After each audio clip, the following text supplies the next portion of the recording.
Hello, hello. Good evening to you all. And today I will going to share with you a different and important topic, which is the Great Indian Rivers. And I will share with you different things which you I think never able to know about the Great Indian Rivers. And I will share all these things with you one by one. So please listen to it carefully. The If we talk about the rivers, then Indian rivers are actually the basis of life since the ages for different civilizations which are present all over the India. And in the Hindu scriptures, we also consider many rivers as goddess, and we consider them as our mothers and worship them like God. And especially in the Hindu religion. And if we talk about the geography, then geographically, if we talk about, then India has two different types of rivers. The first type is the Himalayan rivers, and the second is the peninsular rivers. And Himalayan rivers are those rivers which are actually originated from the Himalayan region and which are uh, perennial rivers, means they flow on the whole year. They do not depend on the rainwater, but they actually take their water from the glaciers, so that they never dry, and they remain in flow continuously over year. And the perennial rivers are those rivers which are originated from the peninsular India, the mid region of the India. And the Himalayan rivers are the uh, mainly important Himalayan rivers are Ganga, Brahmaputra, and Yamuna especially. And if we talk about the peninsular rivers, then there are Narmada, Tapi, and Godavari, Krishna, Peneru, Kaveri, where and all different things are rivers are the perennial rivers. Okay, so now I will share with you the important rivers one by one. I would like to start with the Ganga river. If we talk about Ganga river is actually considered as a sacred river in the Hindu religion in India, and we actually worship the river Ganga as our mother. And none of our religious scripture remain without the we can do without the river Ganga. But ironically, it is also the most polluted river in India. And not only the humans but also the creatures, the aquatic creatures is also dependent on the river water. So this has a lot of importance for India and its agriculture. And its length is around 2,525 kilometers. It is originated from the Gangotri glacier, which is present in the Himalayan region. And its depth is around 17 meter. And it is the world's third largest river in world's third largest river. And the next is that the most the we can say major cities through which the river passes are the Kanpur, Varanasi, Kashi, and Kanpur and Kolkata, etc. And the major tributaries are Son, Ramganga, Gomati, Ghagra, Gandak, and etc. So these are some of the things about the Ganga river. And that's all. And let's move to the second one, that is the Indus river. Indus river has a very important place in the historical aspect of India. And it is because of the Indus Valley civilization which was flourishing in the ancient time in the bank of the rivers. And the second one about the Indus importance is that uh, the name India is also derived from the Indus River. So that is due to reason this river has importance in the India. And the next one, its length is around 3,180 kilometers, and it is originated from the Bokarchu Lake near Mansarovar Lake in the Tibet region. And the major cities are Leh, and the Hyderabad region, which is present in the Pakistan. And its major tributaries are Dras, Kargil, mm, and Jhelum, Chenab, Ravi, Satluj, and Vyas, and all these rivers are tributary of the Indus River.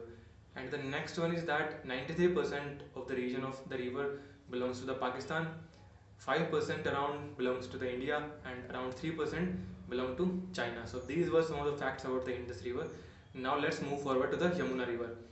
Yamuna River, the word Yamuna is originated from the Sanskrit word which means Yama, and Yama means the twin. And it is called twin because it flows parallel to the Ganga River, so that it is called as twin and Yamuna. And the major cities through which the river flows are Mathura, New Delhi, and Oraiya, Etawah, and all these are some important cities. And it is also considered as a dead river due to the large number of pollutants present in the river.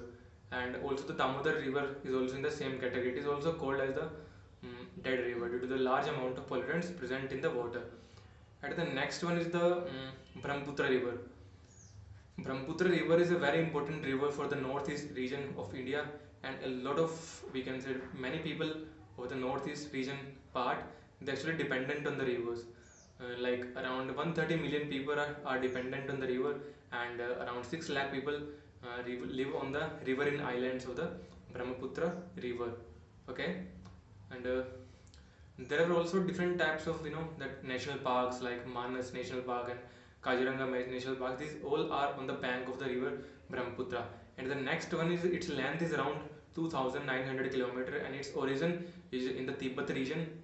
Okay, and so these are some of the important things about, and the most important regions, we can say cities, which are on the bank of the river Brahmaputra are Dibrugarh and Guwahati. Okay, and so that's all about the Brahmaputra river. The next one is the Mahanadi river. Mahanadi, the word come from the Sanskrit word means Maha and Nadi. Maha means great and Nadi means that river. And so this is about the Mahanadi river, and it is an important river in the Chhattisgarh and Odisha region, and it is originated in the Chhattisgarh region. And the most part, or we can say most water of the river Mahanadi is used for the agriculture purposes and for the drinking water purposes. Okay, so this is all about the Mahanadi river, and it is also called as a Rune of the Odisha. Okay, so next one is the Godavari river.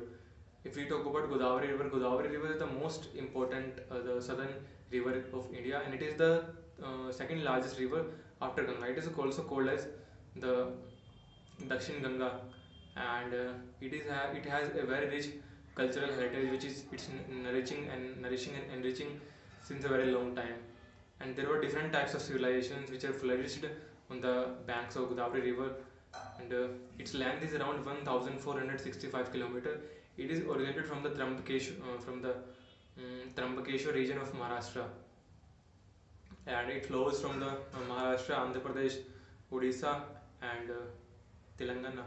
Okay, the main major cities which are on the bank of the river are Nashik, Nanded, and Nizamabad. Okay. Nizamabad of Andhra Pradesh. So these were some important cities, and there are also different types of dams built on these rivers like Sri Ram Sagar Dam and Ganga Sagar Dam. And the next river is the Krishna River. Krishna River is also the fourth largest river in terms of its water flow, and the river basin with respect to the other rivers like Ganga, Godavari, and Mahanadi. Ganga, Godavari, and Yamuna rivers. So these are some of the things about the Krishna River, and Krishna River is also famous for the different types of civilizations like the Satvahana Kingdom. They flourished on the banks of the river Krishna, and so that's why it is very important. And it is also the one of the richest fertile land. It is also the one of the richest fertile basins in India, and so it is very much fertile in different types of agriculture. Like mainly the rice are grown on the delta region. Its length is around 1400 kilometer, and the major cities are Koina, and Koina, and that's all. Okay, Sangli and Koina are some two important cities which are on the bank of the river. And the next one is next is that its length I have mentioned, and it is also different types of dams built on the river like Nagarjun Sagar Dam, and there are also some other dams present at the place present on the river Krishna. So I think that's all for today. Hope you guys will understand it well, and thank you. Have a great day.